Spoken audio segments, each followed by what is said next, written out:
maghahatid tayo kay Tin sa work niya. Sobrang lamig. -3. Kakagising lang natin. Pasok siya ng 6 ng umaga. So, inaantay lang natin si Tins, nag-aayos siya sa room. Tayo nauna na rito kasi kailangan nating painitin yung kotse dahil parang nagyelo siya over the night, no? Ito siya. Ito nyo to, yelo yan. So, wina-warm na natin gamit yung mga vents doon. Heater. Ayan, may heater. Ayan, sinagad na natin yung heater. Ayan. So, unti-unti niyang tinutubig yung yelo. Even to, pansin mo, yung banda dito, yelo yan eh. So, hindi ko pa pwedeng i-ano yung wiper kasi baka masira yung rubber dahil yelo yan, dudulas lang. So, kailangan patubigin muna natin. So, malapit lang naman yung office ni Tinsel dito sa pinag-i-stay naming hotel. Ano lang, less than 5 minutes. Pero kung lalakarin niya, nasa 15 minutes. So, syempre, pag nilakad mo, sobrang lamig, di ba, ng weather. Tas 15 minutes. Na-try niya na gawin yun ng isang araw, yung wala pa tayo dito. Ayun, 15-minute walk daw. Tapos, syempre, madilim pa dahil mag-aalas 6 pa lang ng umaga.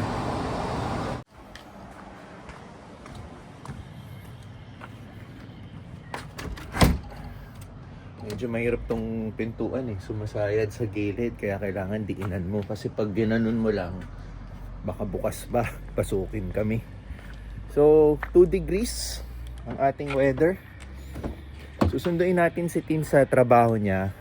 Pinayagan siya lumabas saglit para sumama sa akin sa apartment viewing. Meron kaming i-check na apartment today. 3 bedrooms. Tapos, actually hindi pala apartment, bahay. Pinatos na namin yung viewing kasi yun lang yung mga available na pwede namin tignan. Pero magpapasa rin ako ng mga application din today sa mga office ng mga realtors para mabigyan tayo ng schedule for viewing. May iba kasing realtors dito na gusto nila magpasa muna ng application, i-review nila, pag okay sa kanila, i-schedule kami ng viewing. So, yung papasahan ko ng application mamaya, apartment naman yung available daw nila. So, yun lang yung binigay nilang details. And then, ibibigay pa nila yung more details pag na-approve yung application form natin. So, ito naman, itong i-view natin, tinawagan ko to nung isang araw, hindi kailangan ng application. So, imimit na namin yung agent para matignan yung bahay. So, samahan nyo kami. Susunduin ko muna si Tins. Pick upin ko siya. Pagkatapos ng viewing, ibabalik ko rin siya sa trabaho. Yan o, kita nyo yung araw. Pero mapagpanggap yan, maaraw lang. Pero ang weather natin is 2 degrees. Yan. So, samahan nyo ako. Puntahan si Tins sa kanyang trabaho. Galing tayong ditong hotel, papunta tayo doon, no? Check nyo kung gaano lang kabilis. So, parang nasa 1 to 2 minutes lang. Ayan.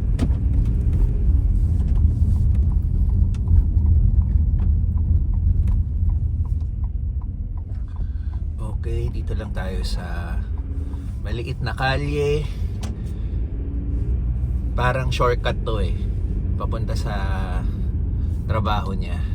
So kaninang umaga dito rin tayo dumaan, yung medyo madilim pa, pero ngayon yan, mas nakikita nyo, no? Ito yung dinadaanan namin sa paghatid at pagsundo ko sa kanyang trabaho for the past week. Yan, ito din yung nilakad niya, yung hindi pa tayo dumadating sa Amerika, hindi pa tayo dumadating dito. So ito yung lugar niya.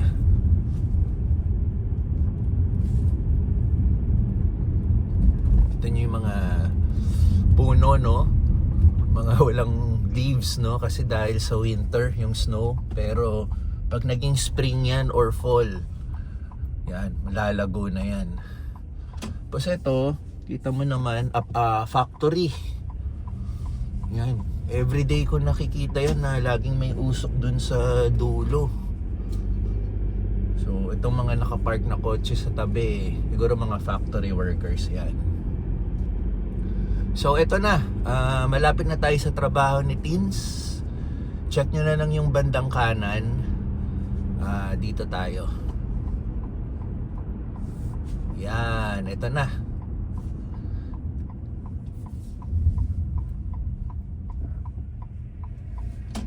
So, ito ang kanyang facility, Taylorville Skilled Nursing and Rehab. Ayan. So, may mga makikita kang mga guest siguro to. Bibisitahin nila yung mga loved ones nila. Ayan. So, hanap muna tayong parking.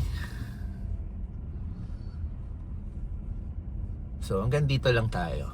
Antay na lang natin si Teens. Sabi ko kasi 9:45 nandito na ako. So time check is 9:39. Meron pang 6 minutes. Yan. So habang inaantay natin si Teens, ito yung dala ulit natin jacket.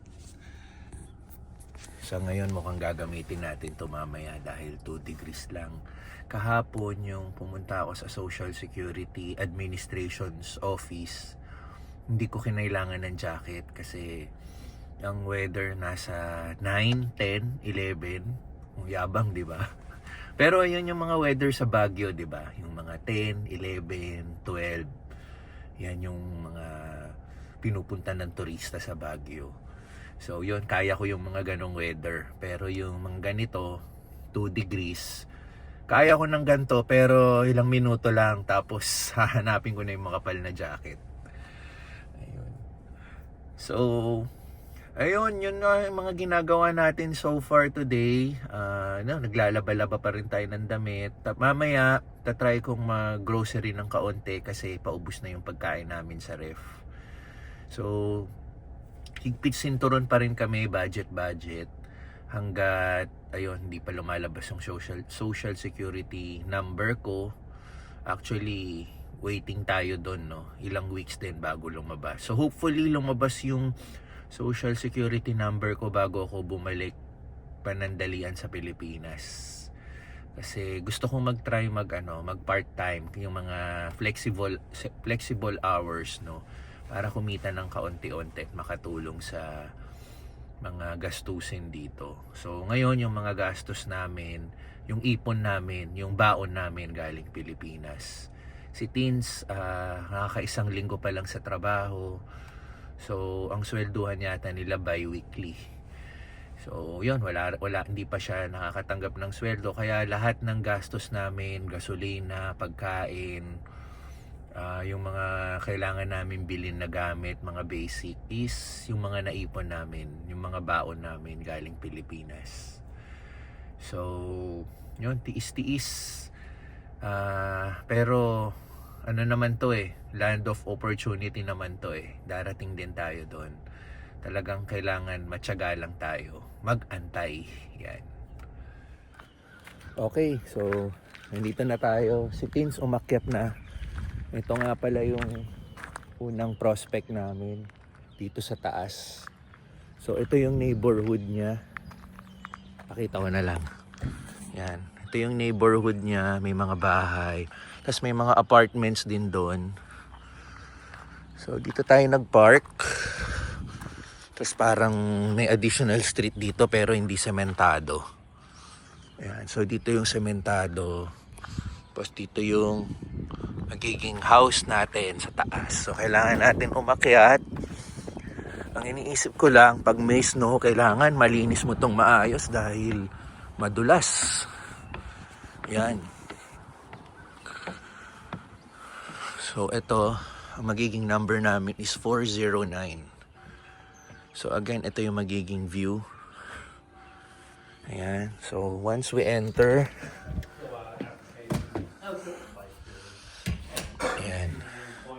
ito yung magiging living area mo.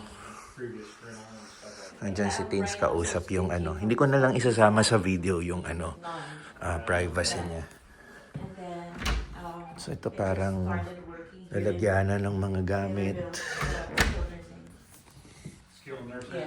So this is the kitchen. Yan, a kitchen with ref. And then the water was that closet. these are not. So we pay for electric and water. So another door para may tagusan doon. Electric, you call up, and they'll turn it on. Okay. So, heater machine. So again, ito yung ano. Okay. And how it's a So hallway going to the bathroom. Walang ilaw, naka-off yung kuryente, kaya ayan lang makikita nyo. So,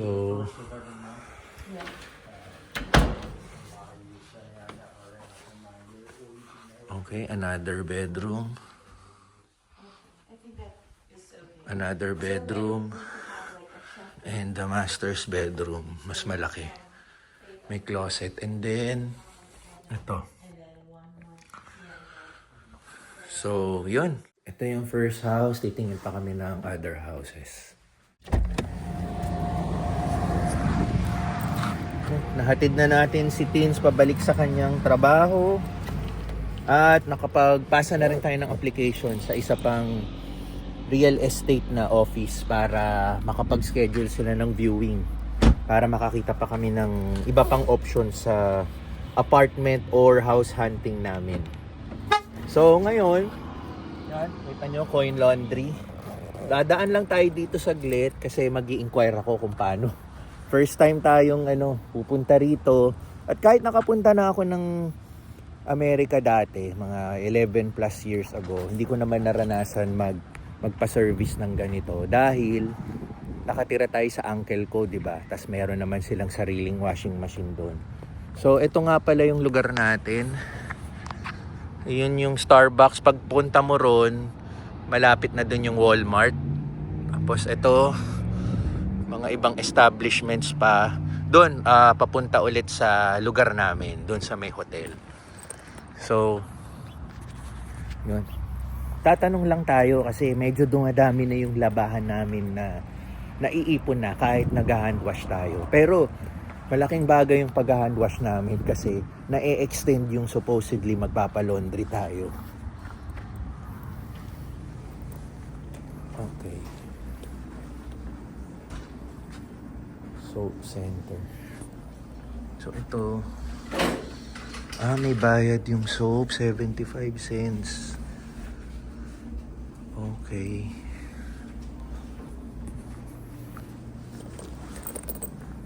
So, ganito pala to. Ito yung mga washing machine.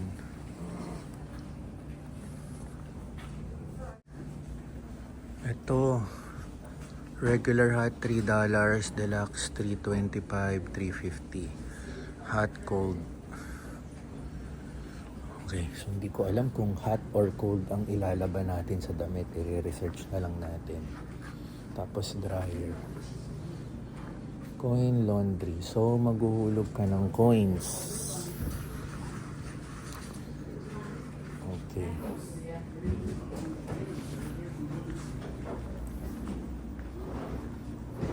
So, $2.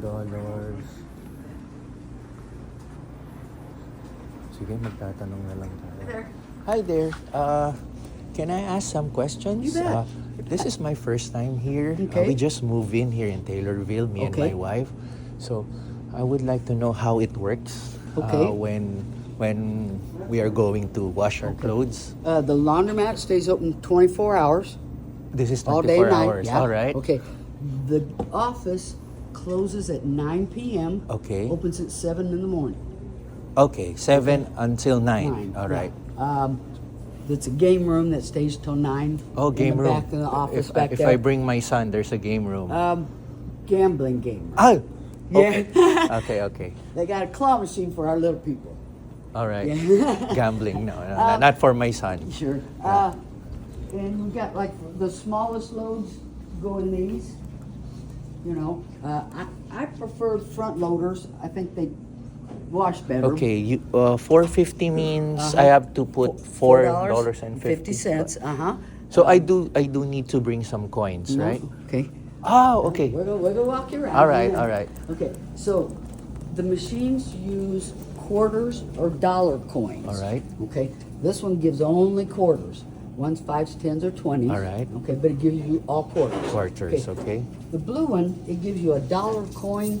And I got them painted orange for my work, but regular dollar Oh, coins there's a from the dollar bank. coin. That's what this one does. All right. But if you need quarters, you put a dollar coin in here, and it'll give you quarters. Oh, okay, So, okay. so, like I say, I'm going to use two of the big machines down there. The biggest ones, they're $10 a piece. Okay. It'd be easier for me to put a $20 bill in, get $20 coins Okay. instead of Yeah, $20 because that's worth a of lot. quarters. That's a Yes, lot. sir. Yeah, that's so, a lot. So kind of depend on what you need.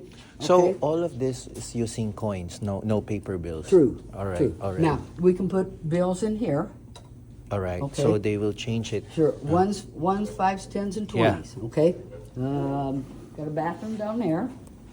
All right. Okay. Same machines here or on the other side. Okay. Both sides are the same. Dryers on the outside, then the front loaders, and then the middle is top loaders and the small ones. Yeah. Okay. So this is also the washer, right? Yeah. The only dryers are on the two outside walls. Two outside walls. Okay. Uh-huh. So 450 for wash. How many are you weighing it by kilos or Not really. Kind as of. long as I can yeah. fit all my clothes there? If you can put in there so that you got about that much room in the top, so that it's got room to scrub around each other. Okay. You know, if you put stuff them too full, they can't scrub. All right. You know, but- so I need to just about that make much. some space for Yeah, for about it. that much, 6 All to right, 8 all inches, because they hold a lot. Okay. Get to pick your temperature. So what do you usually use? The hot, warm, or cold Well, like for, if I've for got regular if I've washing? got towels and sheets, I'm gonna use hot. But if I've got colored Yeah, clothes, yeah. The usuals like this yeah, jacket. I use cold. cold. Okay. Unless it's sheets and towels. I use cold on and it does not shrink our clothes. that cold. That's why we use cold. Cold. Okay. Okay. So hot I only use when it's sheets and towels. Yeah. Cold I use on everything else. Do you wash big jackets, big winter Yeah, clothes? Yeah. Okay. Now things that can be washed, we wash. Things that need to go to the dry cleaner, we have a drop-off service that goes to Springfield and back. Oh, if for we- dry cleaning, Yeah, yeah. but we can read it on the tag All of right. your coat. But I think for us it's just regular wash. Yeah, all the most of the time, Most of these the coats time, are yeah. wash and wear. Yeah. So yeah. I can use cold and Yeah. put as much as I can here. Just put some a little Yeah. space. Yeah. Look, this much, so it's got room Yeah, to yeah, wiggle. I know, Okay. I know, I okay.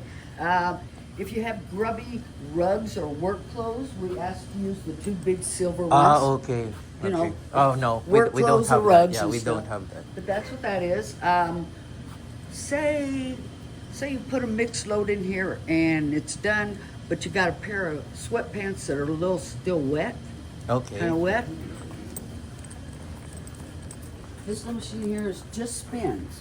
It just spins. It's a little Put it in dryer. there Yeah. And just And wait this, about 5 minutes. this is just to spin. This is free. Just Yeah. Okay. It just Yeah, it'll yeah, yeah. spin a little that water, so you don't have to spin so much in the dryer. Yeah, and You it know. can easily dry right away, Yeah. right? Yeah.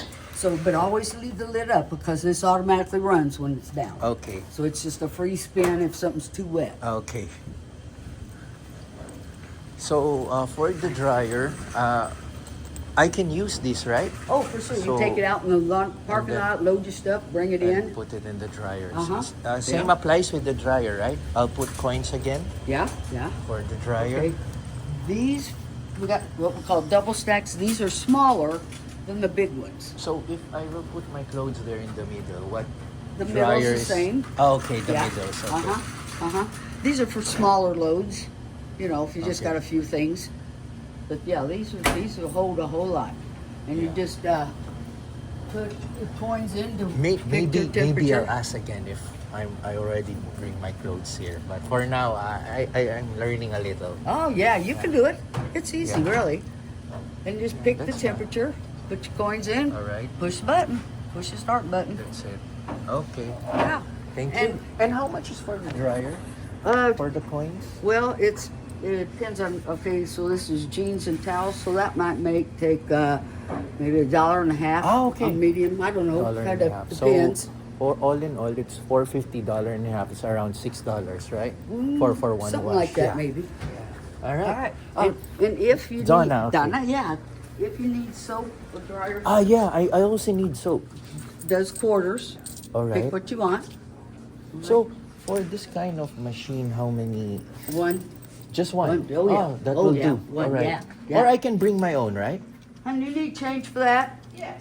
Not all quarters or something? Yeah. Okay. I can get you five ones maybe? Sure. Does that work? All right. I can wait here. Yeah. All right then.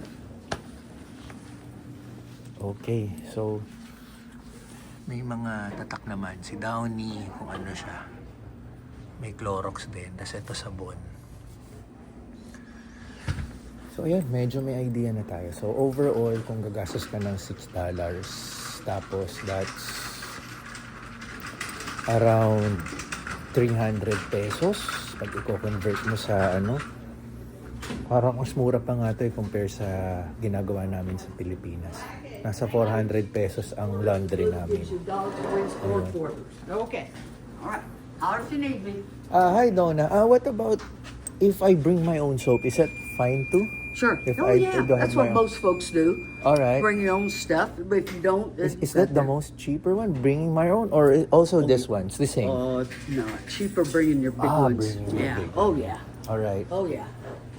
All right. Anyway, by the way, I'm John. John? Yeah. All right. Nice to meet you, John. I Look hope to forward see you seeing soon. Yeah. All right. All right. Thank you. Yeah, you too. Okay. Diba? Ang bait. Ma-attentive yung welcoming, approachable. So, ayun. Looking forward. Ipunin na lang namin yung Pero for now, ayun, pwede tayong mag-hand wash hanggang tumagal yung pagpapalaundry natin. Ang hindi ko lang na-hand wash yung mga maong, makakapal kasi. At saka yung mga makakapal na tela. Kasi syempre masisira ang ating beautiful hands sa pagkuskus. Pero yun, medyo okay naman siya. Coin laundry. Kasi yung tinignan naming bahay kanina, if ever lang yun yung kukunin namin, walang walang laundry machine na available, wala rin dryer. So kung bibili pa kami nun, hindi ko alam kung feasible. Tapos syempre kung mag-iisip kang lumipat ng state in the near future, magta-transfer ka, bit mo yun, yung mga machine na ganun. So okay na rin to. Around $6 or $7 kung isasama mo yung pagbili ng sabon. So $7 per week, that's around almost $30 ang laundry mo. Ganun din yung cost ng ginagastos namin sa Pilipinas eh. So I think let's see, 'di ba? And as yung ganon, hindi naman siya mukhang every week, mukhang hindi namin siya every week kasi every now and then nag-hand wash din tayo. So na-extend yung life nung pag natin yung pagpunta natin dito sa Coin Laundry. So again, ito Northside Coin Laundry. Ayun. So hindi ko alam saan tayo susunod. Maaga-aga pa. Bahala na.